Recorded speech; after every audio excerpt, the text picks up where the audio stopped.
भएकोदेखि लिएर अनि उहाँले विवाह गरेकोदेखि लिएर अनि ध्यान तपस्या गरेकोदेखि लिएर ज्ञान प्राप्त गर्नुभएको अनि अरूलाई नामदार प्रवचन गरेर गर्नुभएको अनि अन्तिममा बित्नु भएको लगायत गरेर 12वटा छ। त्यो चाहिँ एउटा मूर्तिमा सबैमा देखाएको छ। अब अस्ति अनलाइनहरूलाई चाहिँ अलिकति डिटेल गएको छ, त्यही पनि अब तपाईँहरू बिस्तारै आउनु, म बिस्तारै भन्छु। अब फर्स्टमा चाहिँ यहाँ योबाट चाहिँ उतापट्टिमा चाहिँ लुम सुसुक्पा भनेर आमाको कोखमा फर्स्टमा चाहिँ उहाँ आमाको कोखमा प्रवेश गर्नुभएको गौतम बुद्धको पहिलो लीला चाहिँ है। ल यता सुन्नुहोस् है। अनि प्रथम आमाको कोखमा प्रवेश गर्नुभएको हो। त्योमा पनि आमा योभन्दा अगाडि चाहिँ गौतम बुद्ध आमाको कोखमा प्रवेश गरेको छ। अहिले हामी 12 बजे कपिल वस्तुमा जाँदैछौँ। दरबारमा आमा उहाँ दरबारमा बस्नुभएको बेलामा आमाको कोखमा प्रवेश गर्नुभएको। त्यो आमाको कोखमा प्रवेश गर्दा पनि कस्तो रूपमा भन्दा सेतो हात्ती है, सेतो हात्तीको रूपमा चाहिँ आमाको कोखमा प्रवेश गर्नुभएको। त्योभन्दा अगाडि चाहिँ उहाँ चाहिँ तुसित भवन भनेर माथि घादेन भन्ने एउटा स्वर्गलोकमा चाहिँ उहाँ चाहिँ देवताहरूलाई प्रवचन गरेर बस्नुभएको थियो, देवताहरूलाई प्रवचन गरेर।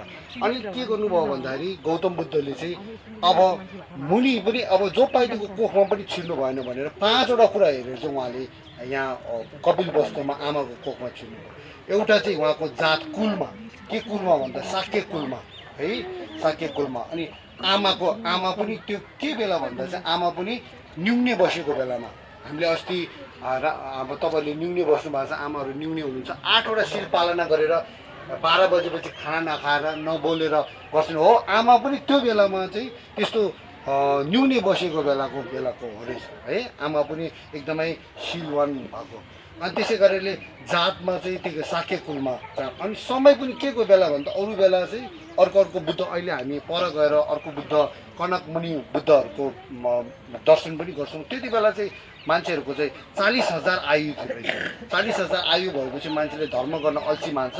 तर बुद्धले चाहिँ 100 वर्षको आयु भएको बेलामा चाहिँ 100 वर्षभित्र मर्ने भएको कारणले गर्दा चाहिँ धर्म परिवर्तन गर्नको लागि समय 100 वर्षको आयु भएको समयमा पाल्नु भएको रहेछ। अनि यो ठाउँ पनि जम्बुद्वीप, यो जम्बुलिङभित्रमा पनि 1000वटा बुद्धहरू जन्मिने, लाखौँ बुद्धहरू जन्मिने ठाउँ चाहिँ यो लुम्बिनी भएको कारणले गर्दा चाहिँ उहाँले ठाउँ अनि उहाँको आमा, उहाँको बुवा अनि कुल हेरेर चाहिँ उहाँ जन्मिनु भएको रहेछ। त्योभन्दा अगाडि चाहिँ उहाँले चाहिँ माथि स्वर्गमा चाहिँ धर्म प्रवचन गर्दै हुनुहुन्थ्यो। अनि यहाँ पाल्नु भएपछि चाहिँ भविष्यमा आउने बुद्धलाई जिम्मा लाएर चाहिँ यता पाल्नु भएको। ल अब फर्स्टमा हामीले कोखमा प्रवेश गर्नु, आमाको कोखमा ग्रहण गर्नुभएको, भित्र प्रवेश भएको अब दर्शन गर्छु। बिस्तारै आउनु है।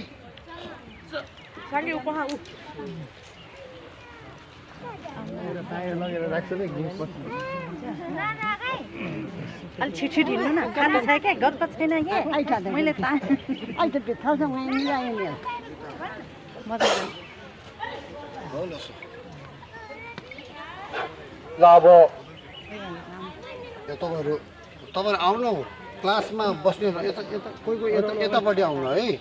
झोलक गर्दै के रहेछ हेर्दै जानु। अस्ति अब 3 वर्ष दुःख गरे होइन, घाँस छोडेर अब थाहा हुनु पऱ्यो नि अब है, यसकै लागि हो नि हामी।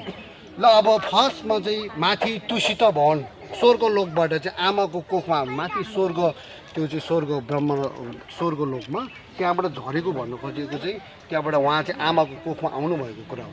अब यहाँ लामा अक्षरमा यसो हेर्नु होला, अहिले तपाईँले देख्नुभयो भने दौ गा गा ल त दान ना देन घादेन भनेको चाहिँ माथि स्वर्गको नाम, एउटा स्वर्गको नाम चाहिँ घादेन। ने गौ ना सा ने भनेको ठाउँ, ने भनेको चाहिँ बाटा, ना सा ने भनेको बाटा, हौ फना र फो वा हागी गई फो वी भनेको झर्नु भएको, उहाँबाट त्यहाँबाट आउनु भएको कुरा। महो जात दा जे पा भने उहाँको एउटा लीला काम भनेको फर्स्ट चाहिँ आमाको कोखमा माथि देवता लोकबाट देवताकै रूपमा नआएर चाहिँ हात्तीको रूपमा आमाको कोखमा छिर्नु भएको है। यो चाहिँ ल हेर्नु प्रथम लीला चाहिँ हो। ल आमा पनि त्यति बेला के अरे छाङ खाएर डम्बु बजाएर बसेको थियो नै, न्युङ्ने बसेको थियो है। अब छाङ खाएर ठाङ्ने गफ गरेर डम्बु बजाएर बसेको थियो नै, त्यति बेला चाहिँ न्युङ्ने बसेको थियो। ल अब न्युङ्ने बस्नु पर्दछ है।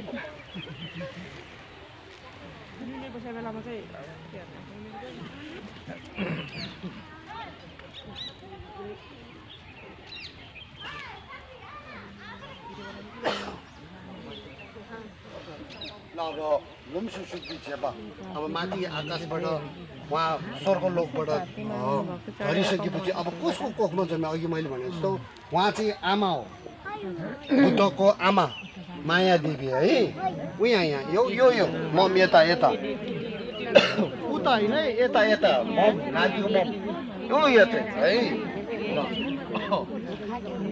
हो त्योबाट चाहिँ उहाँ चाहिँ दरबारमा यस्तो सुत्यो अनि माया देवीको बुद्धको आमाको साइडमा हात्ती छ कि छैन रहेछ हेर्नु त हो अब माथि चाहिँ गौतम बुद्ध चाहिँ माथि स्वर्ग हुनुभन्दा अगाडि हात्तीको रूपमा चाहिँ उहाँको कोखमा प्रवेश गर्नुभएको है आमाको कोखमा हो त्यति बेला चाहिँ उहाँ सोझोमा बसेको बेलामा चाहिँ प्रवेश गर्नु त्यो पनि आमा बुवा ठाउँ सबै अब दोस्रो जे पनि अब यहाँ तपाईँहरूले अब जोलक गर्दै जानु लहा त ला स्याप्छु लुम मा सा लुम सा स्याप्छु सु सास्याप्छु सु गा सा सु पा हागी गुपी माउ जा दा जे पा भनेर है लुम्सु सुक्ती झेपा दोस्रो झेपा है ल दोस्रो अब सबै पछाडि बस्यो